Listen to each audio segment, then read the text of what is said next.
Namaskar.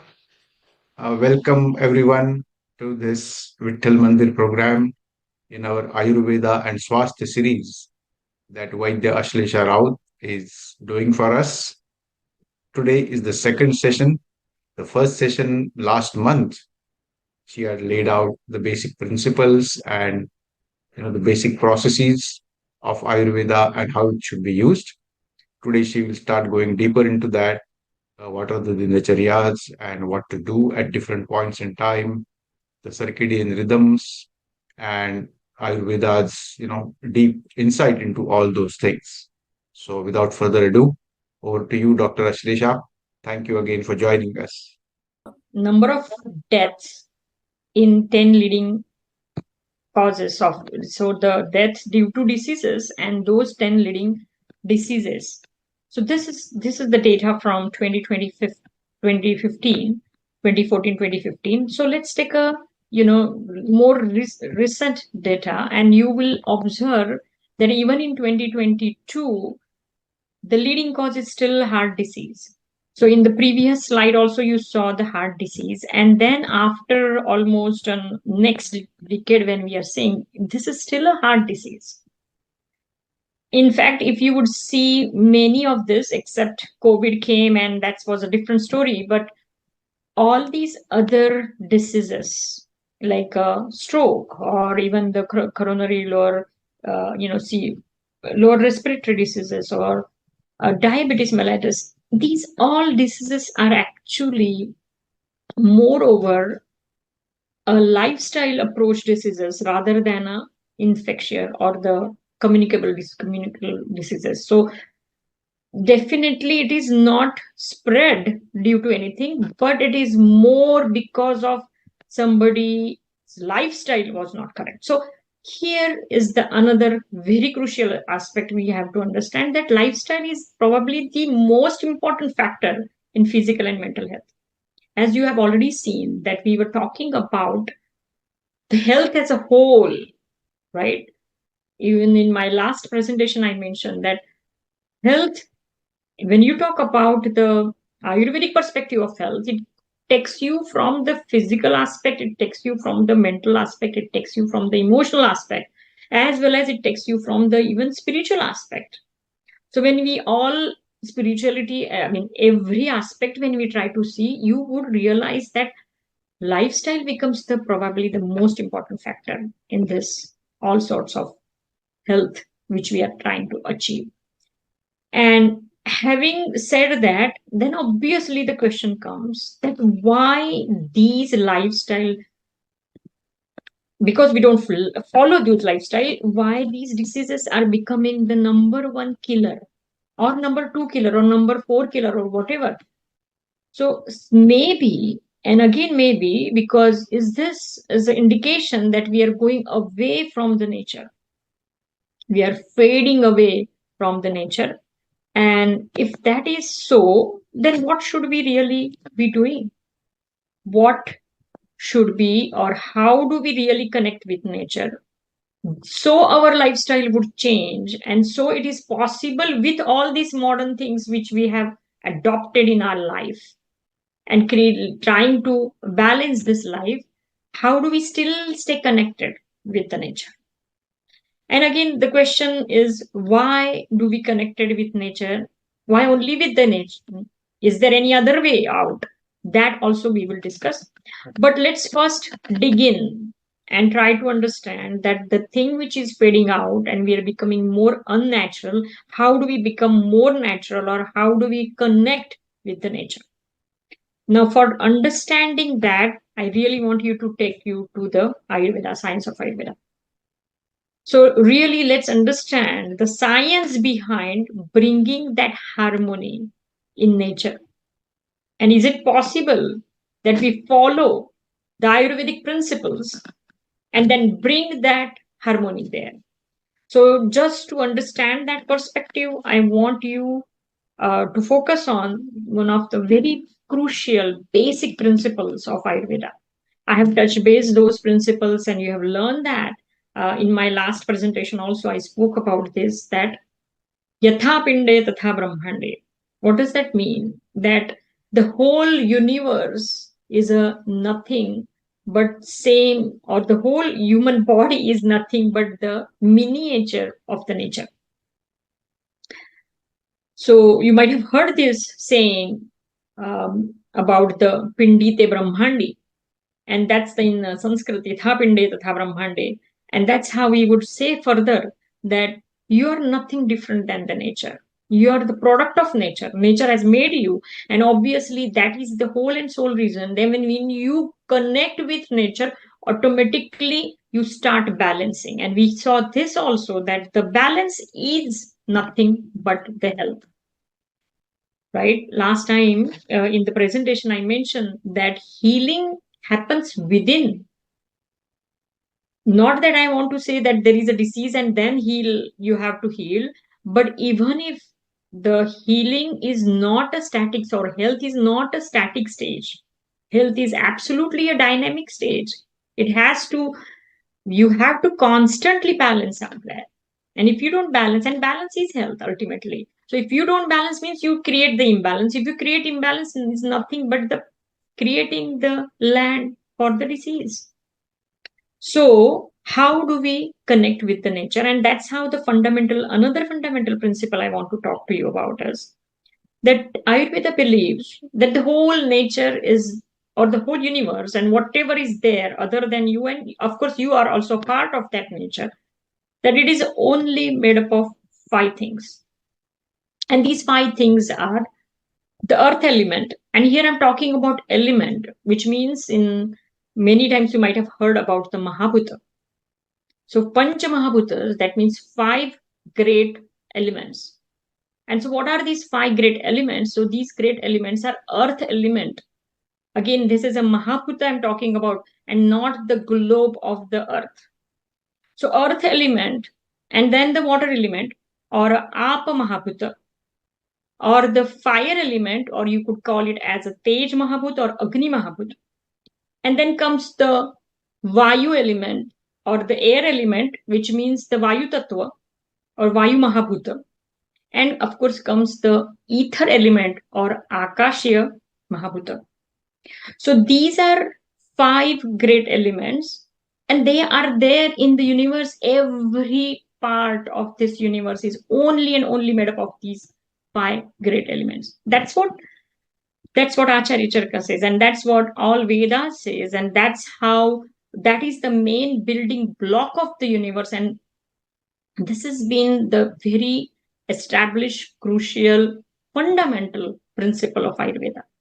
But at the same time, if that is true, then the same question comes, then means our human body is also made up of these five elements. And the answer is yes. Panchatattva, the whole universe, and even your physical body is also made up of these five great elements. But when they come physically inside you, Ayurveda recognizes them into Tridosha Siddhanta, which means in three doshas. So what are those doshas? Doshas are those bioenergies, bioelemental energies. And these five things are further reduced to these three things. And how do we reduce them? So we say that yes, the earth element and water element ultimately create the kapha dosha. Dosha is the meaning, again, dosha means bioenergy. So Prithvi Mahaput and Apa Mahaput ultimately generates the kapha dosha. Again, earth element plus water element is equal to kapha bioenergy. Then comes the second one, if you have heard, that is called pitta dosha or pitta bioenergy. And what is the composition of that? Then the elemental composition is water and fire. And again, let me remind you, I'm talking about water element and fire element, or the Apa Mahabhuta, Jala Mahabhuta, or the Agni Mahabhuta. So that's how the Pitta dosha is created. And then stays the Vata dosha. And that Vata dosha is made up of air element or the Vayu Tattva or Vayu Mahabhut, and ether element, which is Akasha Tattva or Akasha Mahabhut. And ultimately that gives rise to Vata dosha. So that's how Vata, Pitta, Kapha are nothing but the extension of Panchamahabhuta in your body. And that's the reason why we say that this Vata, Pitta, Kapha actually rules your whole physiology. They are the center point of your whole physiology. Everything, every imbalance in them, or every change in them, not necessarily imbalance as a disease progressing things I'm saying. I'm just saying every move there, every move changes your bodily physiology, and that's how what you feel that is being expressed. That's been occurs. And we are going to see that further. But if this is understood, then people will think that, oh, this Vata Pitta Kapha is only in my body and they are not anywhere outside. And how do we say that we are the miniature of nature? Then that basic fundamental can be wrong. Well, no, not at all. That cannot be wrong, because I'm going to show you that how we are connected with nature. So when I'm saying the Vata energy or Pitta energy, for that instance, that Pitta energy is outside of your body also. We just know that energy by some different name. So if you could, gaze for a second, and you will realize that this Pitta energy is nothing but the sun which we see into the nature. Correct. So what is sun? Sun is the power of heat. Sun is the power of converting the all the digestive processes the outside of your body. So think about that the tree is there and there is a fruit, and that fruit is unripe and now it turns into the ripened mangoes, the season of mangoes, right? How does that happen on the tree? Because of sun. Sun's energy cooks that mango, and actually that's how it gets ready, and then you enjoy that mango. And that's why what sun does outside, the same thing pitta energy or pitta dosha does inside your body. So all sorts of digestive mechanisms, what is happening, or metabolic activities which are happening, the transformation which happens, that you eat that food, that get digested and converts into your bodily tissues, that is nothing but due to pitta energy. And that's how I'm saying the pitta energy, what you are seeing in your body, is nothing but the sun outside, outside the body. And that's how we are connected with the nature. So then you go on to the moon and the kapha dosha. So moon, when I'm talking about, obviously moon represents the cooling thing, right? It represents that absolutely opposite of the sun. And so sun is heat, then the moon is cold. And that cooling effect also you need to have in your body, and that is being represented by kapha dosha. So opposite of pitta dosha is kapha dosha. Or if you understand about the yin and yang, that kind of aspect also is being given in Ayurveda. However, it also provides not just yin and yang, these energies to be moved, correct? So when we say, okay, tell me the three basic energies which are out there in the nature, of course, we anytime we say yes, first is sun, second is moon, and what could be the third? And that third is nothing but your wind energy. So that wind represent vata in your body. The vata dosha is nothing but the vayu tattva outside your body. And that's how that all the movements in the body are responsible by that vata dosha. And anything like now that I'm raising my hand up and keeping it down, this action is also being done by the vata dosha. And that's how we would say that, oh yes, exactly what is there outside, the same thing we have inside. Now this is not it, this is true, but how do we look at it in our daily life about this? Or how do we look at, since we are talking about Ayurveda and since we are talking about healing aspect, how do we see that the nature really, that connection with nature really helps us? So I'm just going to give you an one study which was done in the Boston area, and in the so what they did was, uh, and I might have given this example, but this type of there are many such studies which have done and shown that when you go closer to the nature, you get much better. Somehow you get better. the study what I was talking about, that in the uh, you would see that the people, when they use most natural, absolutely natural things in the healing aspect, the patient shows the very faster movement of healing. The another study which I remember here, and they had done this in the cardiology unit. In the cardiology unit, they chose the hypertensive patients, and they kept these hypertensive patients in one place where the whole place was decorated with all the natural things, and actual natural things, in the sense there were, in that office they were they kept the trees, the real trees, and the real uh, you know action of fish tank, and everything was there.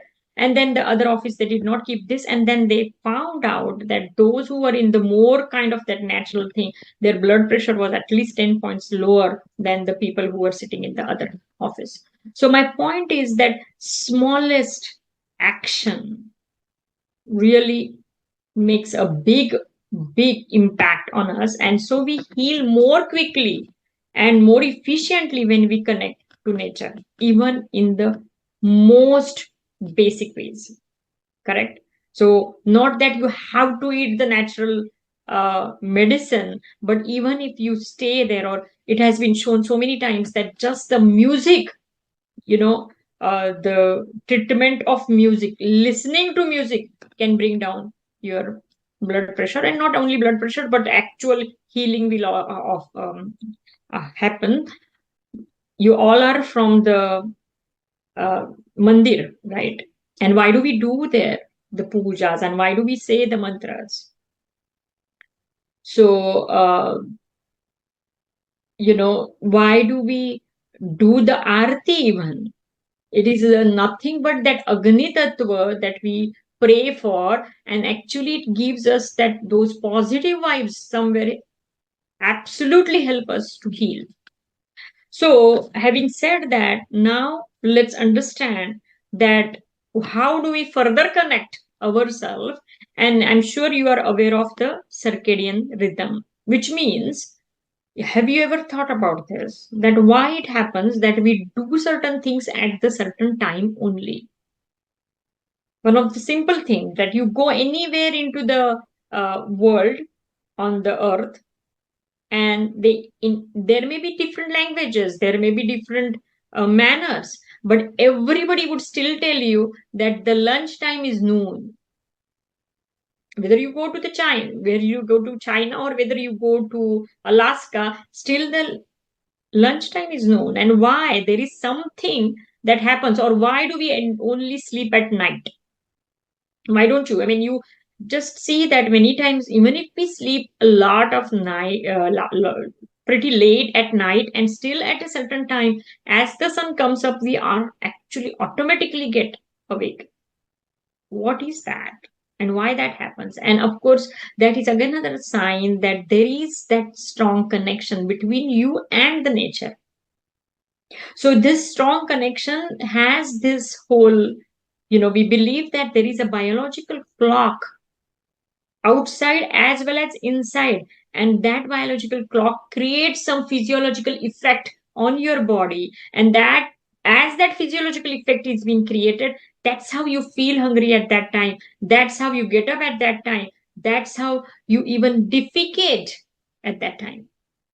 And so this clock has to be understood, and I'm very happy to tell you that Ayurveda was the first to report this biological clock.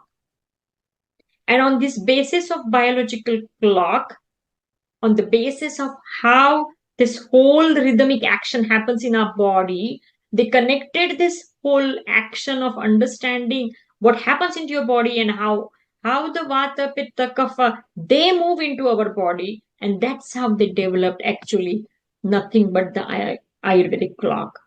And with this Ayurvedic clock concept, they developed two major things.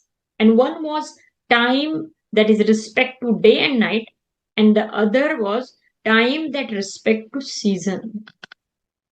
So when we talk about the day and night, Ayurveda developed the Ayurvedic daily routine, which is known as dinacharya, and you might have been very familiar with this word dinacharya. Dina means day, charya, acharya means the the whole routine, the whole behavior. How do you want to behave that way?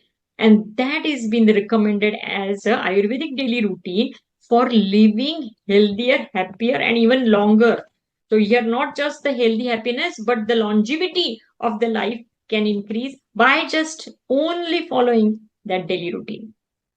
So not only this is respect to the day and night. So the way the vata pitta kapha move into your body, the way they go become higher, and the way they become dominant at certain period of time, and that's how we say that is a vata time or pitta time or kapha time, and that's how your bodily clock moves and your physiology moves, and because your physiology moves, automatically certain things happen into your body. So this is not only restricted to the day aspect, it is also connected with the seasonal aspect. As the season changes, there are certain things which change, and we see that obviously that as summertime comes, you go more and more out, and you feel like even eating the fresh leafy green vegetables, and you feel like having the more lighter food. Whereas as the cold season comes, you always want to have not the cold food, but obviously the more cooked stew like food where you enjoy that, that aspect of maybe some gravies or maybe some nice, khichdi's. So why do we really enjoy that, or why do we behave that way? Because there is a change in the nature, and that change definitely affects us. And so Ayurveda has given that every season what and how you should eat, what you should wear, how your behavior should be, and how even your thinking process should be. So if you follow all these things, obviously the health is always about having the healthy habits. And so, if we bring those healthy habits in ourselves, obviously, how do we bring those? Health will actually come effortlessly, and that effortless realization of health has to happen. Then there is a fantastic way which Ayurveda suggests is to do those daily routine, bring those principles of Ayurveda automatically, and you will be healthy. So there are a lot of things recommended in daily routine, and we are going to go into the further deeper aspect. And this is completely based on that Ayurvedic clock which I was talking about. So if you could see this, I know a little dense. This image is little dense, but I mean, I will show you the furthermore. But what I want to tell you that certain period of time, the certain doshas are dominant. For example, if you could see my cursor here, and you could see that pitta dosha here, and it is at the noon time. And as I told you, pitta means heat, and heat means which has the ability to transform. What does Agni do? Agni means fire. What is the job of fire? Fire completely transforms anything which you put there, right? So you cook the food means what happens that you convert it in a way where it is irreversible transformation happens of the food. And so that's how exactly pitta does. And you would see that how that pitta does it is in the noon time. That is when the pitta is highest, like the sun is highest, and that's how the pitta is also highest in your body, because they go along absolutely similarly. And that's why the lunchtime is always the noon. And this is, well, Ayurveda, as I would say always, that the principles of Ayurveda were actually embedded into the lifestyle, and they were everywhere. And that's how the vocabulary further happens, and we say lunchtime is a noon. So the same way you would find that the vata has that dominance at the time of 2 to 6, and same as the kapha has the dominance from the 6 to 10. and certain things would happen. So in the morning time, this side is after the afternoon and the evening, and then again midnight becomes the pitta approach, and then the vata comes into the from the 2 to 6, and then 6 to 10 further becomes the kapha time. And that's how all over the you would say clock, absolutely this clock keeps on going, and that is that exactly Ayurvedic daily rhythm is being expected. And certain things are, that's the reason why you have to do those certain things which are we are expected to do. Is, if you might have heard this always, that exercise has to be done in the morning. Yes, because that is the kapha time. That is the time when you want to create the energy. The kapha is a cooling thing, it does not have the dashing energy. So you want to make sure that little bit of laziness has been absolutely dropped, and that's why we do the obviously the light exercises are being mentioned to do perform during this time. We will also understand this further. So what I really was trying to tell you, that the attuning with nature has that huge power. And how would we attune with nature? By just following these times of the day and just understanding that when to when is which period of time and what should be done during that during that uh, particular time, and then it will give you the exact result. You might have seen that if you sleep, and again this is a rough, it mainly depends from the sunrise and sunset. It's not, even if I showed you 2 to 6 and 3 to 7, and certain things could be different than this previous slide, and you would say, oh, you were telling me 2 to 6 and now you're showing me 3 to 6. So it's not really the 2 and 3, it's just for the sake of showing. It actually moves with the sun. So when sun rises and when sun sets, that will actually help you to understand that how do you want to change your diet, or when do you eat, when do you sleep, when do you do activity, when you should do even your exercise, and what could be the leisure time, and what could be the very effective production or the creation time. And that all actually depends upon this. So by attuning with nature is nothing else but connecting with nature. And as you would connect with the nature, and how do you connect that with nature? Of course, by performing that Ayurvedic daily routine, because this Ayurvedic daily routine or dinacharya is designed to maintain and reconnect us with that natural circadian rhythm which already the nature is following. So the nature's, just think about that your clock and nature's clock are actually connected, and so how the things will start effortlessly in the life. And that is why we want to attune with nature. So now I'm sure you're agreeing on the understanding. Now what, let's see what Ayurveda talks about the daily routine. And actually there are 40 points of this daily routine. Right, starts from the Brahma Murta, which means wake up even before sunrise. There are multiple things, and I may not be able to talk about all of this. That would not really uh, possible, but I do want to focus on certain, very certain things which we sometimes actually miss. And one of the very crucial thing is getting up in the morning even before the sun rises.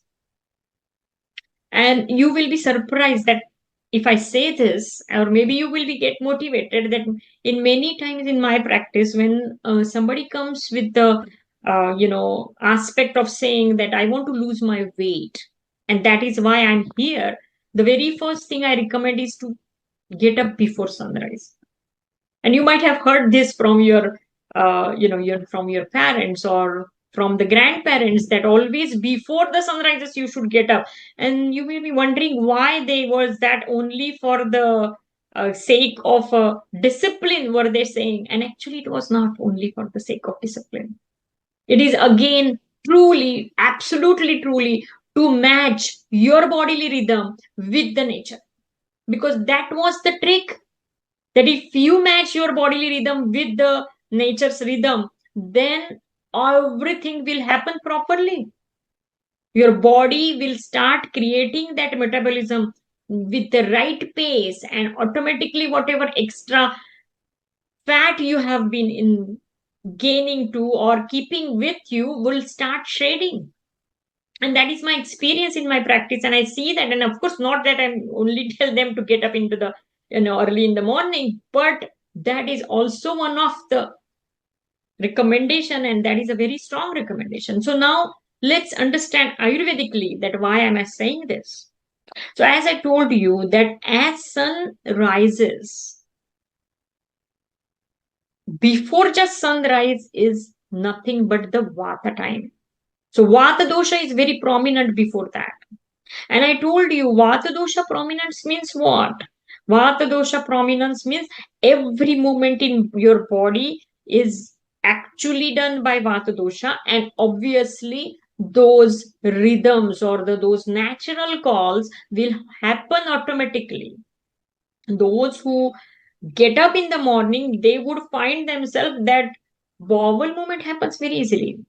And as your bowel movement happens, means you are doing actually daily detox, naturally. You don't have to eat anything, not have to do anything. But if you would do, if if it will be much more easier to have the bowel movement, because that is the time of pitta, vata dosha. As I said, vata dosha is for responsible for all movements, or you could say that the nervous system actually works very fantastic at that time.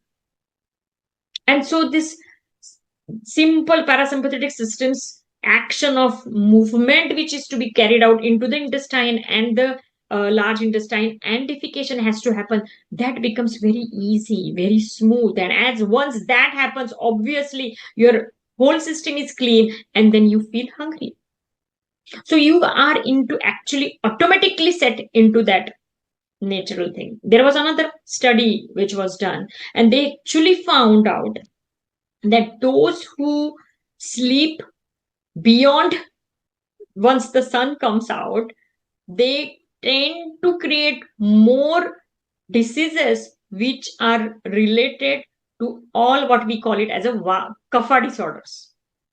So weight gain or sinus congestion or chest respiratory diseases, or anything more into the the fogginess of the mind or the brain fog, all these kind of are the kapha disorders which we believe, and that exactly were seen that those who would create, and of course they have already the imbalance, and on top of it if they stay further longer and get up later, they will create. Now, one thing I want to clarify here, it is not just by one day sleeping longer these things are going to come, but if you constantly develop that and really get up further late, you are slowly creepingly create the kapha imbalance in your body. First of all, you would miss this window of defecation, easily happening defecation. And you might have, some of you might have, observed this, that if you sometimes sleep late, then you will not have the bowel movement, and then it has been pushed, and sometime it gets some in the evening, or sometime it doesn't happen, and then next morning it comes out. It's not just the matter of habit. It has something to do with that particular time also. And that's what Ayurveda says, that getting up into the morning at least before sunrise, because that is the time and the dominance of Vata dosha, and Vata dosha is good to release everything. It is, as you would understand, there are types of different Vata doshas, at least 5 different types are there. And in that, one of the prominent type is Apanavayu, which is responsible for defecating your stools from your body, and that becomes very dominant then at that time.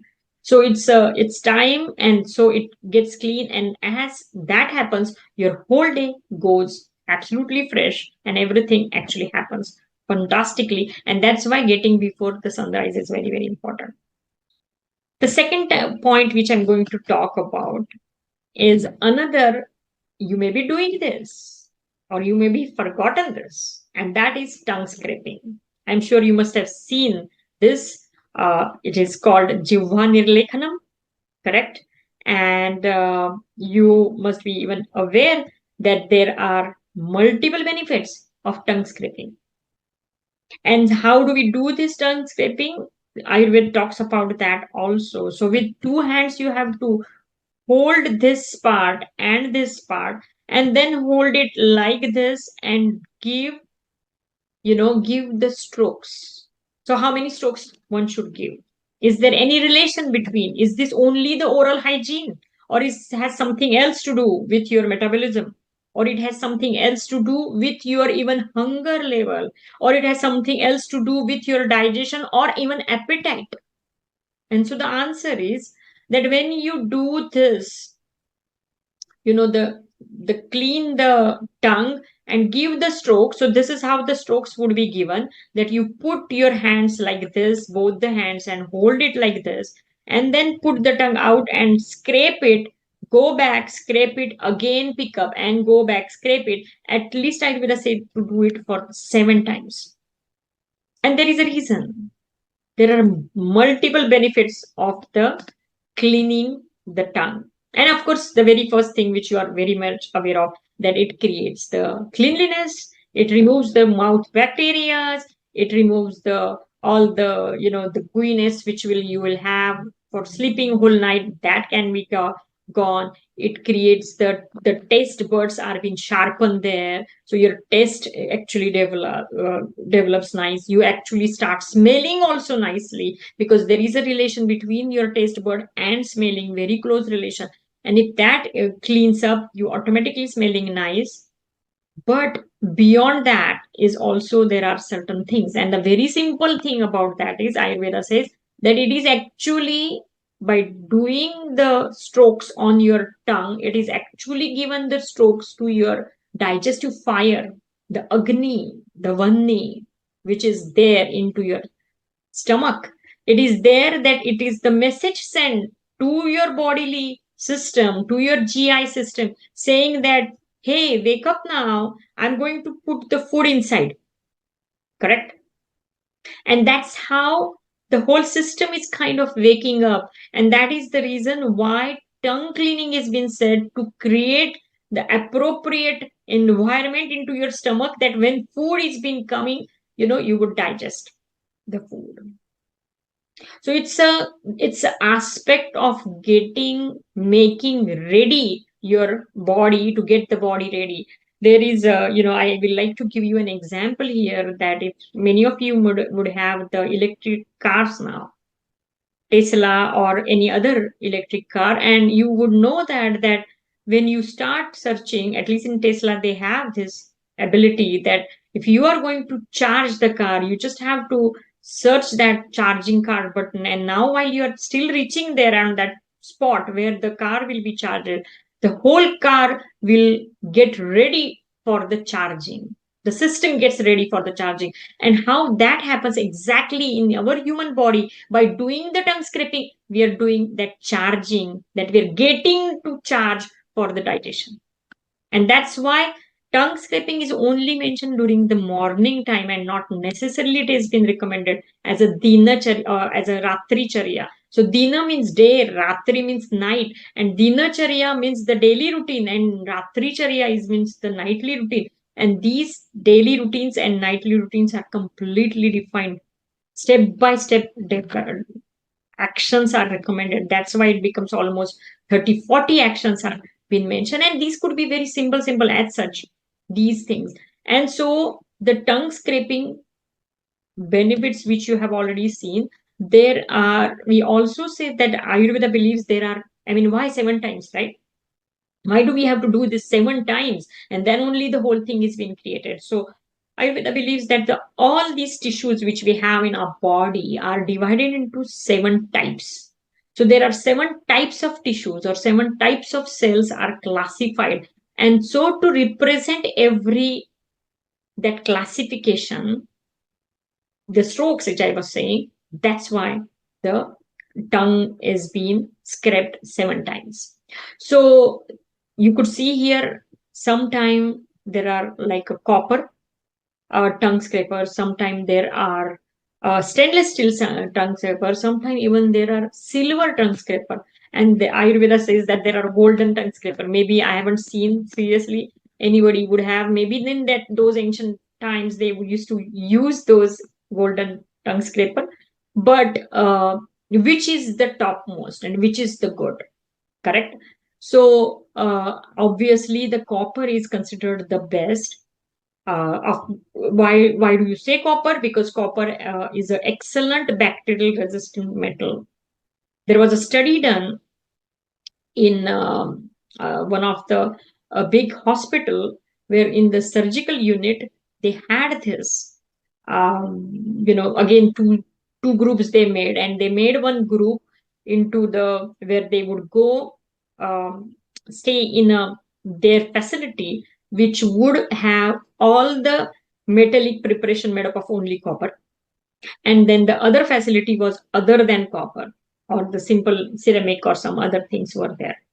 So this, wherever the patient is about can touch something, that was about the copper.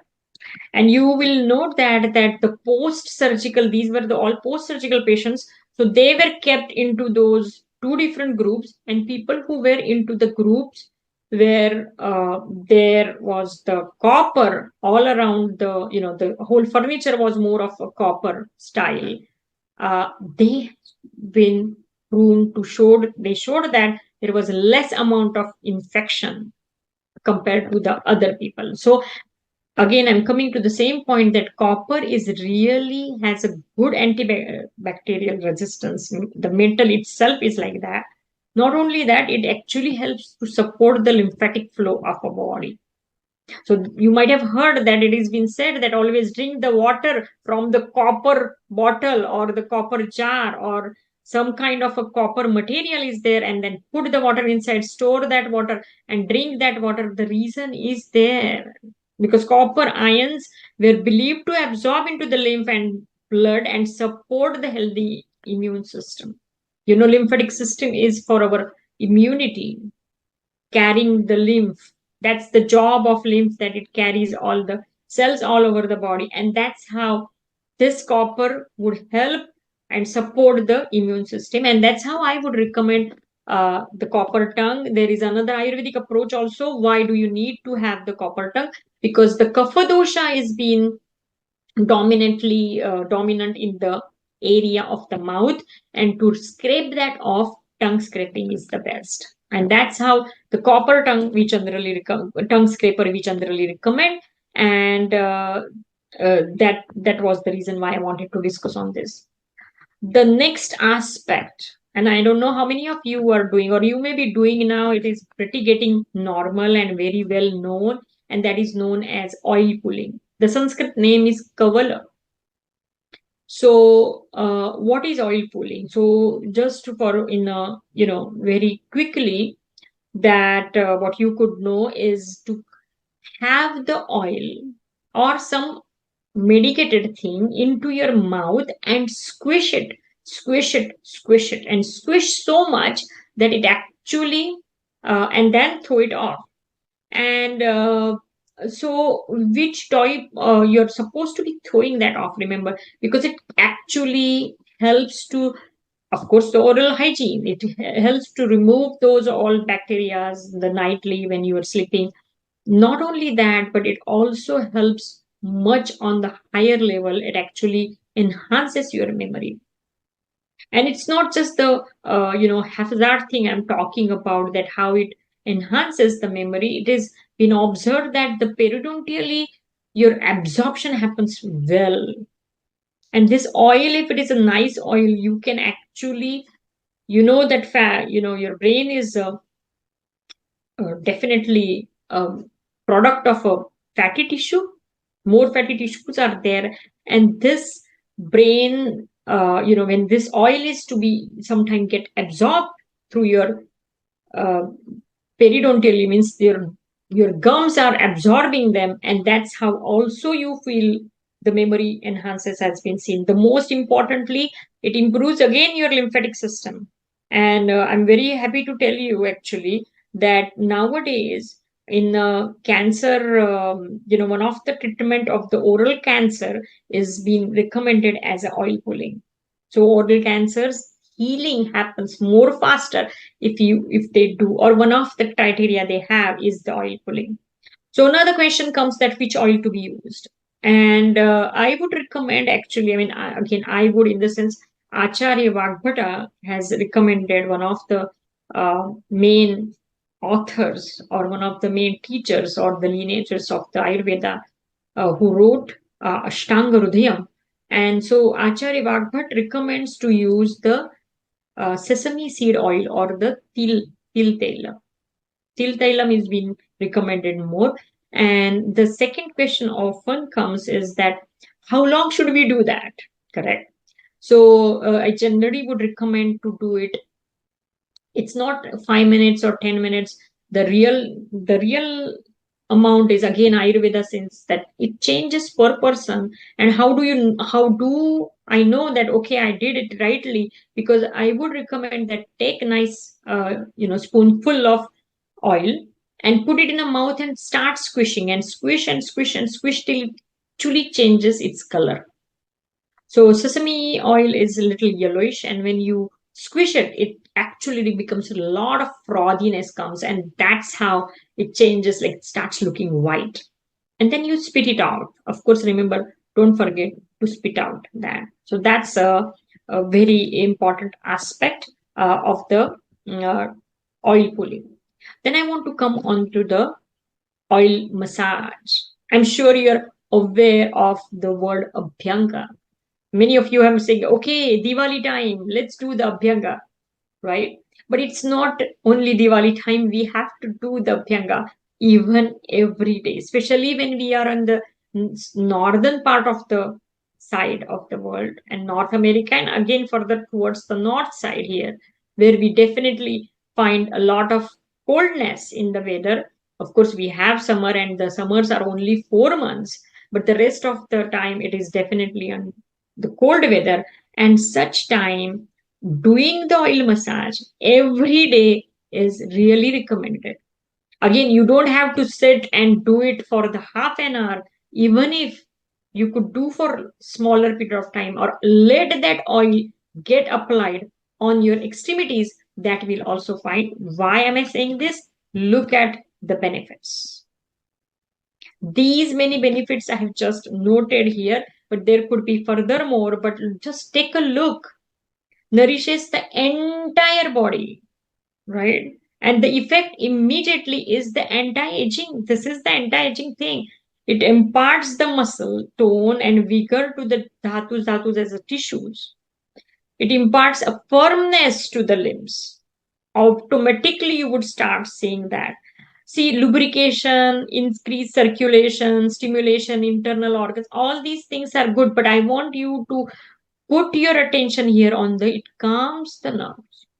See, when actually those type of patients who suffer deeply from the anxiety, one of the first recommendation is I recommend them to do the oil massage. Simple. Those who suffer from the insomnia, one of the recommendation is do the abhyanga or the oil massage, because it improves your sleep. It actually deepen the sleep, better sleep. Not only the it relieves the insomnia, but it provides the deeper sleep. It also enhances the vision. And you would say, oh, how is that connected? And again, Ayurvedically, we believe that there are chakras in our body, and while doing the abhyangas, you're stroking those chakras, which are actually connected with your eyes, and that's how the enhancement of vision will happen.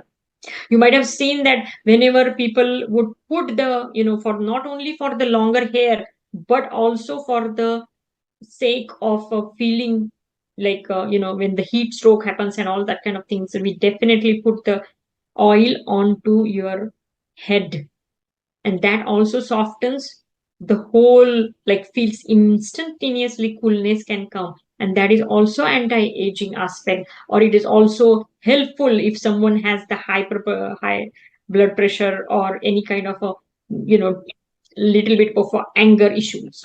So these type of things really helps. Oil massage, one of the excellent thing I would always recommend. So before we go, and this is another definitely thing which I would recommend, that doing the daily dhyana or the meditation is essential part of Ayurvedic daily routine. One must do it. There are literally many studies have been done, and of course Ayurveda says this importantly. And I can actually talk 1 hour only on the dhyana and its benefit on the body. You name the system, you literally name, whether it's GI system or whether it is a nervous system or whether it is a endocrinal system or whether it is a immune system or whatever, each and every system of our body is 100% benefited by just doing the dhyana, because dhyana or the meditation is nothing but the connecting to your own self.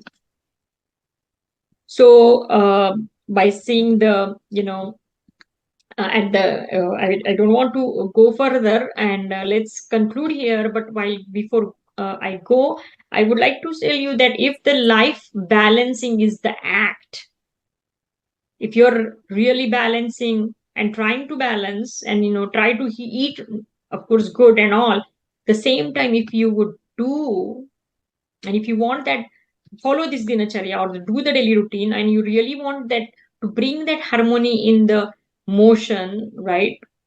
Your best bet is to follow dinacharya, because this dinacharya, that doing this regularly daily routine, and again I just mentioned few things, and there could be many more, but it's not possible every time just to explain all that. But at least by just performing this daily routine, you're putting yourself in a nice harmony with nature's rhythm, so that attuning with nature, which I was, the whole concept which I was telling you, that is simply achievable by performing the daily routine or dinacharya. It also establishes your bodily constitution. So the vata, pitta, kapha, how do we bring them into the balanced state? Just do the daily routine. It also regularizes our biological clock. I told you that the nature's clock and your clock. So the circadian rhythm, which has to match with your biological clock nicely, and then the things automatically starts happening regularly. That happens with, obviously, performing the daily routine or dinacharya. It also aids in digestion, absorption, assimilation, and excretion, of course. With all these, once it has been many times been observed and said and proven that if your GI tract is nice, if your GI system is good, your your whole dietary aspect is good, then digestive is good, then everything in our body is generally would be observed nicely. And so there are that is your root of the health aspect, and that can be achieved again by doing, following the regular daily routine. And so these are all were the just a physical aspect. There is something very essential also, which generates at the level of mind and at the level of emotions. And what is that? It actually generates the self esteem. It puts you into nice discipline, and once that starts happening, obviously happiness and peace will, you will receive that happiness and peace, and as a result of that happiness and peace, you will have the longevity, so the life automatically extends. So with that, I would like to thank you again for your patient listening, and I think I'm opening for the questions. Thank you, Doctor. Today we really started going deeper into these aspects. And, most of us have heard all these words, dinacharya, and, what are the vata, pitta, doshas, and all kinds of things. But the way you are laying it out, I think it is giving us a really good insight into what it is and how the whole thing is. I think the most important thing today for all of us was how everything is interconnected within the body as well as outside the body. And I think if that message all of us take, then that will really allow us to achieve a lot more with our, body, mind, and maximize the potential of our life. That's the whole purpose, I guess. So I'm also opening up if anybody wants to ask any questions or have any comments. Chayatai, Samir, if you want to ask anything, say anything, please go ahead.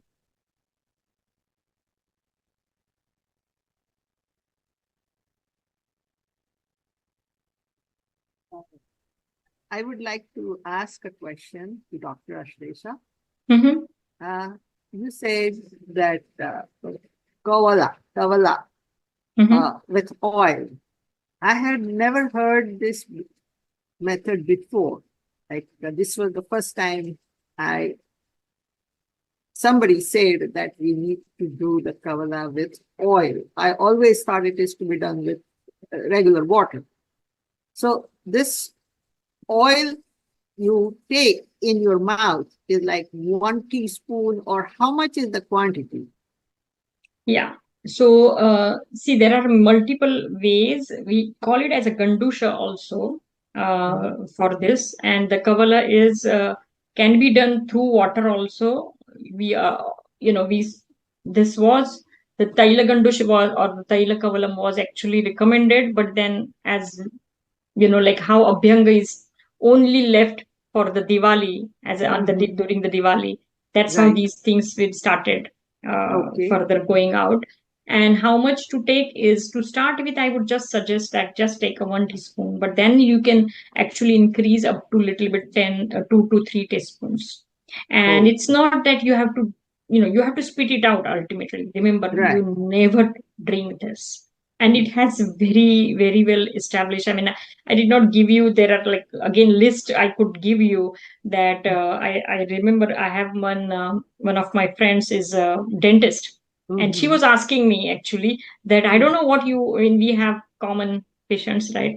What would you Right. recommend this? And they really their teeth are now brightening. What do they Oh. do? And they tell us that, oh, Dr. Rao told us to do this kind of like Mm-hmm. oil pulling, and that I helps see. us. So that is, you would see these results. Okay.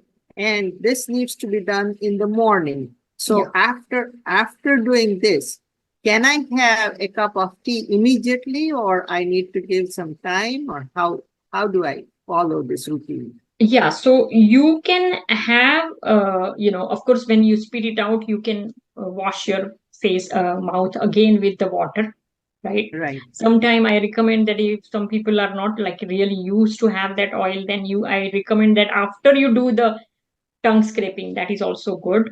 So that Mm-hmm. gives you the further cleanliness. Okay. And then you can have the tea, but I would like to tell you that it is not a good idea to have a tea on the empty stomach.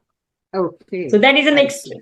next discussion maybe, Okay. but So, you all can right. eat. That's not a problem. Yeah, Oh, I see. Okay. All right. Thank you so much. you are I welcome. really liked today's session. Very, very different aspect of Ayurveda was presented, and gave us lots of insights. So thank you so much. Yes, sure. I'm glad you like it. So, Ashlesha, we are on top of the hour. So thank you very much again for taking out this time every month. We know how busy your schedule is, so really appreciate that. And it is really benefiting a lot.